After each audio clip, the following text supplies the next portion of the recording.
బుల్లితెర మీద star anchor అంటే అది ఖచ్చితంగా ఫీమేల్ యాంకర్లే అన్న మాట వాస్తవం. ఝాన్సీ, సుమ, ఉదయ్ భానుల తర్వాత అలాంటి ఇమేజ్నే కొనసాగిస్తున్నారు అనసూయ, రష్మి, లాస్య వంటి యాంకర్లు. ఈ క్రమంలో అసలు మేల్ యాంకర్లు ఎంతమంది ఉన్నా వారికి ఏమాత్రం క్రేజ్ వచ్చేది కాదు. అయితే యాంకర్గా కెరియర్ మొదలుపెట్టిన కొద్ది రోజుల్లోనే సూపర్ సక్సెస్ అయ్యాడు ప్రదీప్ మాచిరాజు. గడసరి అత్త, సొగసరి కోడలతో మొదలైన ప్రదీప్ యాంకరింగ్ హవా ఢీ జోడీ, కొంచెం టచ్లో ఉంటే చెత్త లాంటి షోలతో ఫుల్ ఫామ్లో కొనసాగుతుంది.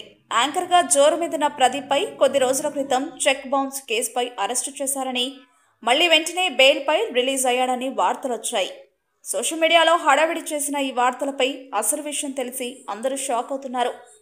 అసలు అరెస్ట్ అయింది యాంకర్ ప్రదీప్ కాదట. టెలివిజన్ నటుడు, వ్యక్తిత్వ వికాస నిపుణుడు కేవీ ప్రదీప్ అట. చెక్ బౌన్స్ కేసులో ప్రదీప్ అనే నటుడు అరెస్ట్ అవ్వడంతో యాంకర్ ప్రదీపే అంటూ సోషల్ మీడియాలో వార్తలు వచ్చాయి. ఈ వార్తలపై యాంకర్ ప్రదీప్ కూడా షాక్ అయ్యాడట. ఫైనల్గా సెలబ్రిటీస్ అంటే ఇలాంటివి కామన్ కాబట్టి విషయం లైట్ తీసుకున్నట్టు తెలుస్తోంది. మా వీడియోస్ మీకు నచ్చినట్లయితే లైక్, షేర్, సబ్స్క్రైబ్ చేయండి.